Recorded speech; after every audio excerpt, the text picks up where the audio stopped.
E aí pessoal, bem-vindos a mais uma aula do nosso canal Ilustra Química. Hoje iremos continuar no nosso conteúdo de ligações químicas, sendo que focaremos em noções de geometria molecular. Se você ainda não viu os outros conteúdos de ligação química, como por exemplo ligação iônica, metálica e covalente, volta lá nos outros vídeos, vai ser necessário para a gente ter uma boa continuidade aqui. E nessas noções a gente irá entender um pouquinho como essa geometria vem influenciar nas interações entre moléculas, algo que a gente verá nos conteúdos à frente. E como já é de costume, se você ainda não é inscrito aqui no canal, se inscreve, ativa as notificações, assim fica bem mais fácil de saber quando tiver nova videoaula no ar. Aqui no card eu estarei deixando a playlist relacionada com ligações químicas e quase toda quinta e sexta-feira a gente tem vídeo novo aqui no ar para auxiliar no seu estudo da química. E sem mais delongas, a gente vem aqui focar um pouco em ligações químicas, coisa que a gente viu anteriormente, mas vai reforçar aqui um pouquinho em relação a algumas famílias, tá certo? Sendo que aí a gente vai focar aqui um pouquinho no que? Em quantas ligações covalentes os elementos podem formar. Essas ligações elas podem ser simples, duplas ou triplas, tá bom? Eu posso classificá-la como uma ligação sigma ou então uma ligação pi. Daqui a pouco eu vou especificar um pouquinho melhor como eu vou identificar cada uma. E a gente tem alguns elementos com uma quantidade de ligação fixa. Por exemplo, eu tenho aqui o hidrogênio, tá certo? Hidrogênio, que a gente já sabe que é o filho de Kim, ou seja, ele não tem família nenhuma, ele está lá acima dos metais alcalinos, mas não faz parte da família dos metais alcalinos. Eu tenho o que? Eu terei aqui agora o carbono, certo? Carbono, família 14, vai ter 4 elétrons na sua camada de valência. Depois eu tenho o nitrogênio, nitrogênio, família 15, 5 elétrons na sua camada de valência. Terei aqui o oxigênio, família 16, certo? Família 16 já tem o que? 1, 2, 3, 4, 5, 6 elétrons na sua camada de valência. E por fim eu tenho aqui o cloro com 1, 2, 3, 4, 5, 6, 7 elétrons na sua camada de valência. Nesse ponto, pessoal, a gente está aqui fazendo uma representação de Lewis. Na representação de Lewis, eu vou representar cada elemento com os elétrons da sua camada de valência, certo? Sem omitir nenhum. Então, a partir disso aqui, eu tenho que cada família vai ter um número máximo de ligações que ela vai fazer naturalmente, ou seja, ligações covalentes apenas. Eu não estou falando aqui da covalente dativa, porque nesse caso eu iria além dessa quantidade que eu vou demonstrar aqui, certo? Por exemplo, falando aqui do hidrogênio, eu tenho que o hidrogênio ele só possui um elétron para compartilhar. Então o hidrogênio ele só irá fazer uma ligação simples. Essa ligação simples, pessoal, essa primeira ligação que eu vou formar entre esse hidrogênio e outro elemento, por exemplo, vamos supor que seja uma molécula do H2, ou seja, hidrogênio para hidrogênio. Eu tenho aqui que, lembrando que cada tracinho aí representa os elétrons que foram compartilhados de cada hidrogênio, tá certo? Então, basicamente aí eu tenho um par eletrônico. Essa primeira ligação que se formou entre os dois, eu vou chamá-la de sigma. Então toda ligação simples que se forma entre qualquer átomo, ela vai se chamar ligação sigma. Isso eu estou falando destes covalentes, tá certo? Será sempre sigma. Se aparecer uma ligação dupla, essa ligação dupla, ou seja, eu vou ter uma simples, depois mais uma, ela vai ser a dupla, eu vou ter aí uma ligação pi. Vamos exemplificar aqui no carbono. Por exemplo, o carbono ele faz parte da família 14, então ele vai formar no máximo 4 ligações, sendo que essas ligações elas podem ser o que? Eu posso ter aqui 4 ligações simples. Essas ligações simples todas serão sigma. Além disso, eu posso ter aqui uma ligação dupla, aonde a primeira ligação dessa dupla vai ser a primeira será sigma, a outra que se formou será π, certo? Além disso, eu tenho o quê? Aqui ele tem uma dupla e duas ligações simples, certo? Essas duas ligações simples serão ligações sigmas também. Próximo caso, eu posso ter duas ligações duplas, certo? Sendo que aí eu terei sigma, sigma, π e π. E por fim, o carbono ele pode formar apenas uma ligação simples e uma ligação tripla, certo? Então essas aqui, pessoal, são todas as maneiras que o carbono poderá se ligar a outros elementos químicos. Professor, existirá uma ligação onde todas as minhas ligações estão para o mesmo elemento? Por exemplo, aqui. Nesse caso não, pessoal. Devido à geometria molecular, o carbono aí ele não poderá, aliás, questões espaciais, a gente não terá essa configuração no carbono. Se aparecer 4 ligações para o mesmo elemento, está errada, certo?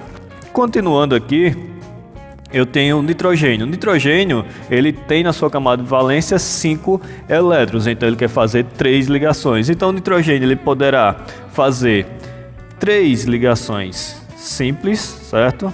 1, 2, 3, que a gente vê basicamente nas aminas, certo? Terei que esse nitrogênio, ele poderá fazer uma ligação simples, uma ligação dupla, lembrando que cada ligação, a primeira que se formou para um dos lados, ela será sigma e a outra será π. Nesse caso eu terei uma ligação simples e uma ligação dupla, tá certo? E por fim, eu terei que esse nitrogênio ele poderá formar uma ligação tripla. Lembrando que a primeira ligação que se formou será uma ligação sigma e as outras duas serão ligações π. Lembrando que a gente não tem exatamente essa ordem, a primeira sigma, fica melhor lembrar da seguinte maneira. Uma das ligações que se formam, a primeira, ela será sempre sigma, as demais que se formaram dupla ou tripla, as outras ligações serão consideradas ligações π, que é uma interação mais fraca, certo? Já a ligação sigma não, é uma ligação mais forte que une os átomos. Continuando, pessoal, eu tenho aqui que o oxigênio, ele poderá formar uma ligação, aliás, duas ligações simples, certo? Ou então uma ligação dupla. E por fim a gente tem aqui o cloro, e o cloro formará apenas uma ligação simples, certo? Então, pessoal, levando aqui em consideração essas famílias, eu tenho aí o hidrogênio, aí tenho a família 14, 15, 16 e 17, eu tenho que essas são as maneiras que os elementos que encabeçam cada família podem assumir nenhuma ligação química, tá certo? Carbono, 4 ligações que podem ser 4 ligações simples, ou então uma dupla e 2 simples, 2 duplas, ou então uma simples e uma tripla. O nitrogênio segue um pouco a mesma lógica, e por fim oxigênio e cloro, certo? Então pega o caderno aí, anota isso aí do lado que vai ser bem importante. E essas configurações aí, pessoal, vão influenciar bastante em relação à geometria, devido à quantidade, por exemplo, de nuvens eletrônicas que a gente possui e a quantidade de pares eletrônicos livres que ainda nos restaram no átomo central, que isso é extremamente importante na nossa análise, tá certo? Falando aqui da questão da geometria molecular, pessoal, eu tenho que basicamente ela vai descreve o arranjo entre o átomo central e os átomos ligantes, tá certo? Sendo aí o distanciamento entre cada um, o ângulo e etc. Segue a teoria da repulsão dos pares eletrônicos da camada de valência, ou seja, a repulsão das nuvens eletrônicas. Nessa prerrogativa, pessoal, haverá aqui moléculas do tipo diatômica, que no caso eu terei apenas 2 átomos formando essa molécula, triatômicas, 3 átomos, tetraatômicas, eu terei 4 átomos, pentaatômicas, 5 átomos e assim por diante, tá certo? Então, dependendo da quantidade de átomos que formam essa molécula, eu posso ter um ou mais tipos de geometria molecular a analisar dependendo se o átomo central possui ou não pares eletrônicos livres, tá bom? Mas a questão é, como eu vou analisar essa questão das nuvens eletrônicas, se é afastando, se aproximando ou nenhum dos dois? Então, é bem simples, pessoal, é bem simples a gente imaginar. Claro que todo mundo aqui já brincou com um balão de festa, uma bexiga ou uma bola de assopro, independente da maneira que você chama. Se você nunca brincou com isso, em que mundo você vive, não é isso? Então, imagine que essa bola, quando você enche essa bola, a gente tem aí uma nuvem eletrônica, tá certo?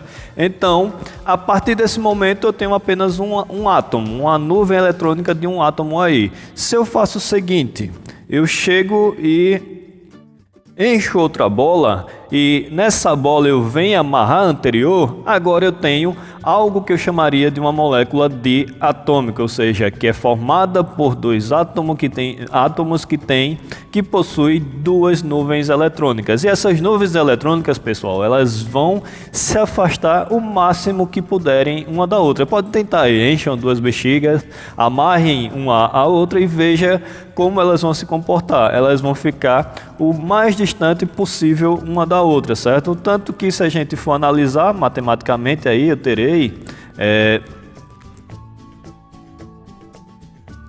aqui um ângulo de 180 graus, certo? Ou seja, uma geometria linear, tá bom? Então, essas nuvens elas vão se repelir até ficarem de uma maneira que venham a gastar menos energia possível nessa ligação química. Se eu fizer o seguinte, pessoal, se eu vier adicionar aqui um novo balão, eu encho um novo balão e vou adicionar a esses dois que eu já possuo. Então, de duas nuvens eletrônicas, obviamente a gente agora passou para três, não é isso? Então, o que vai acontecer aqui? Da mesma maneira que as duas nuvens eletrônicas anteriores se afastaram para ficar de uma maneira que venham a gastar menos energia possível, essa nova nuvem eletrônica também irá exercer força sobre as outras duas, afastando-as umas das outras. Por exemplo, essa nuvem eletrônica nova aqui vai pressionar a nuvem eletrônica anterior para baixo, da mesma maneira com a do outro lado, e as duas de baixo também irão afastar a de cima, e por fim, as duas de baixo irão repelir uma a outra, porque eu tenho aí nuvens eletrônicas, eu tenho nuvens de elétrons, então elétrons, cargas negativas, elas tendem a se repelir, então elas vão buscar aí uma posição onde todas fiquem a uma certa distância para gastar menos energia. Então, estou focando muito nisso aí, certo? Elas procuram a configuração, uma distância, um ângulo que venha a gastar menos energia. Essas três nuvens eletrônicas irão se afastar, formando aí um novo ângulo mais confortável para as três, tá certo? Tanto que aí a gente teria uma geometria trigonal plana com um ângulo de mais ou menos aqui de 120 graus, algo que a gente verá um pouquinho melhor à frente, certo, pessoal?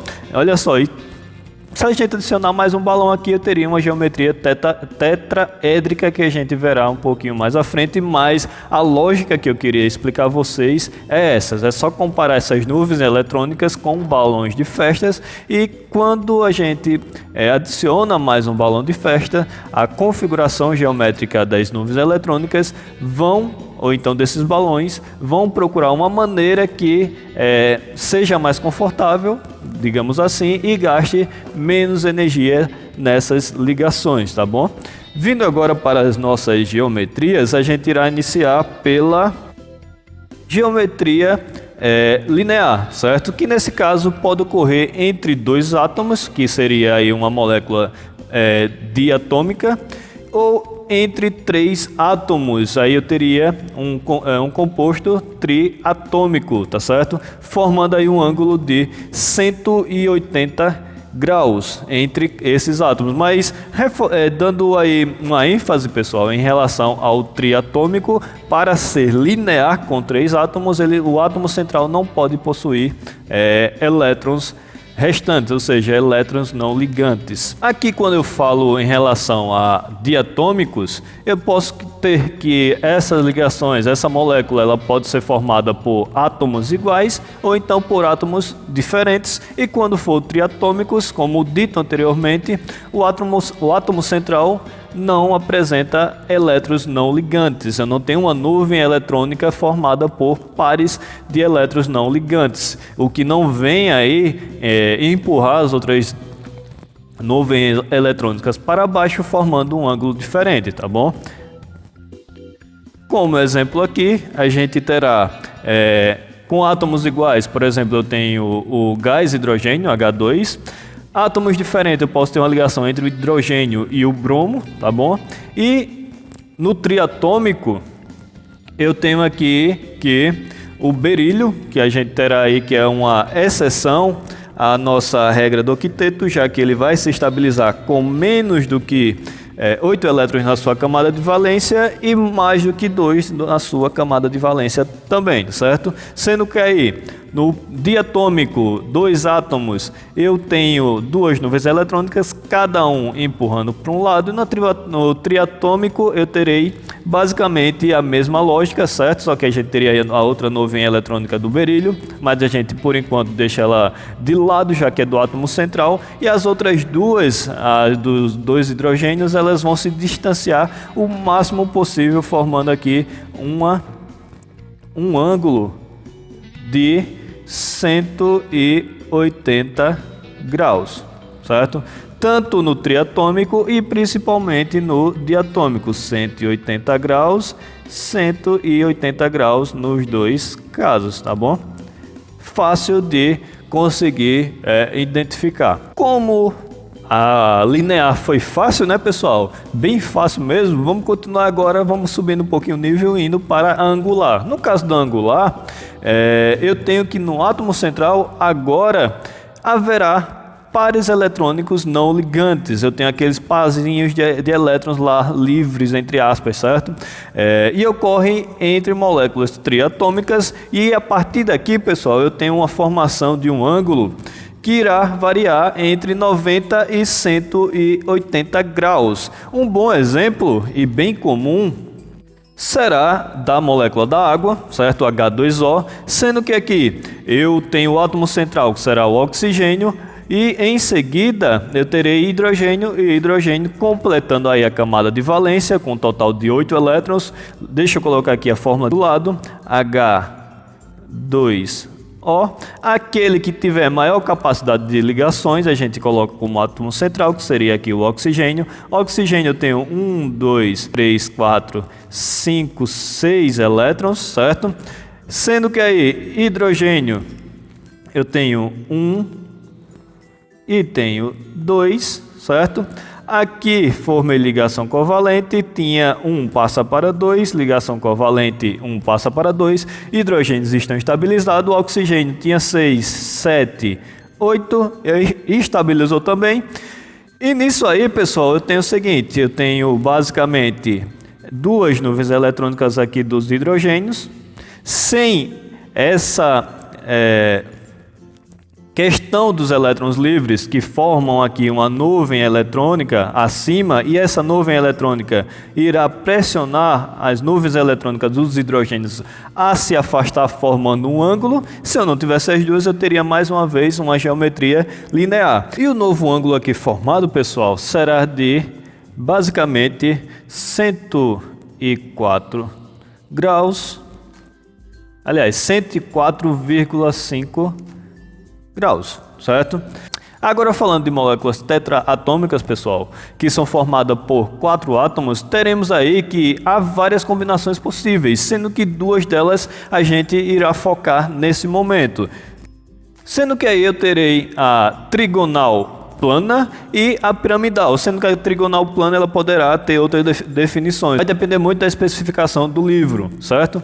Sendo que aí eu tenho que na trigonal plana não há pares eletrônicos restantes, certo? No caso, no átomo central. Sendo que aí ainda eu terei uma geometria planar, ou seja, uma geometria que não sai do plano. Por exemplo, se eu tenho aqui uma folha de papel, certo? A minha geometria não estará saindo dessa folha de papel. Já quando eu falo de geometria espacial, porque a minha geometria ela sai dessa folha de papel. Um exemplo bem, digamos, simplório para a gente localizar no que seja planar e o que seja espacial. Como exemplos aqui, eu tenho na trigonal plana, por exemplo, o BH3, onde eu tenho o boro se ligando com 3 átomos de hidrogênio, e tenho na piramidal o NH3, a amônia, onde eu tenho o nitrogênio se ligando com 3 oxigênios, 3 hidrogênios, aliás. Se vocês repararem, a quantidade de hidrogênio nas duas é o mesmo. Então, que venha mudar aí nessa geometria para tornar uma piramidal e a outra continuar como trigonal planar, uma sendo plana, a outra sendo espacial. No caso, pessoal, como dito, na trigonal plana eu não terei elétrons sobrando, certo? No átomo central. Observando aqui, eu realmente não tenho. O boro é um elemento que se estabiliza com menos de 8 elétrons, é uma exceção à regra do octeto, tá bom? E ele se estabilizando com 6 elétrons, formando aqui as nuvens eletrônicas ao seu redor, e a distância entre cada uma delas será de 120 graus. Já no caso da piramidal, nesse caso aqui, como dito, a gente terá pares de elétrons livres acima do nitrogênio, certo? Que o nitrogênio ele já tem 5 elétrons na sua camada de valência. Ele quer compartilhar mais 3 para completar 8. Nesse caso, fica sobrando esse par eletrônico aqui acima. E esse par eletrônico vai formar uma nuvem eletrônica que irá pressionar as outras para baixo, tá bom? Certo? Sempre que eu tiver aí pares eletrônicos, eu tenho outras nuvens eletrônicas. Essas nuvens eletrônicas irão pressionar as demais para outra direção até que elas se comportem de uma maneira que gastem menos energia, sendo que o novo ângulo formado aqui será de 107 graus, tá bom? Enquanto aqui a gente tem 120 graus, certo, pessoal? Trigonal plana, a geometria ainda é planar e nesse caso a gente não tem elétrons no átomo central. Já na piramidal eu tenho aí que haverá elétrons restantes no átomo central e a geometria será espacial, certo? Ela já começa a sair do plano. Focando agora em moléculas pentaatômicas, que aqui irá haver uma interação entre 5 átomos, eu tenho aí a formação de uma geometria também espacial, como dito, já saiu da folha, e o ângulo agora de 107 irá passar para 109 graus e 28 minutos, tá bom?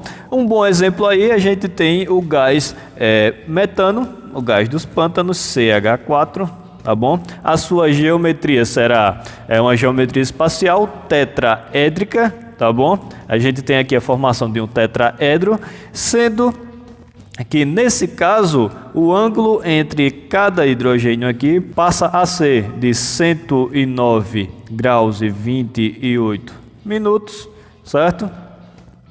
Continuando aqui, pessoal, com nossos outros 2 tipos de geometrias, que são casos, digamos, um tanto excepcionais, não caem tanto em exercícios, mas são aqueles azarões, de vez em quando cai, isso aí pode levar a uma questão sua. Nesse caso aí a gente tem a bipirâmide trigonal, ou então pirâmide de base triangular, certo? Que é basicamente uma molécula com 6 átomos, ocorre quando não há elétrons não ligantes no átomo central e é uma geometria espacial, certo? Ocorre, por exemplo, entre os átomos de fósforo e cloro e há a formação de ângulos de 90 e outros de 120 graus. Nesse caso aqui, pessoal, a gente já tem uma geometria um pouquinho mais diferente, já que a gente trabalha aí com a expansão da regra do octeto, ela já foge à nossa regra do octeto, e é onde a gente tem, por exemplo, aqui o PCl 5. E outro exemplo também que digamos que seja um azarão aí para vocês, será o das moléculas heptaatômicas, que nesse caso possuem uma geometria octaédrica.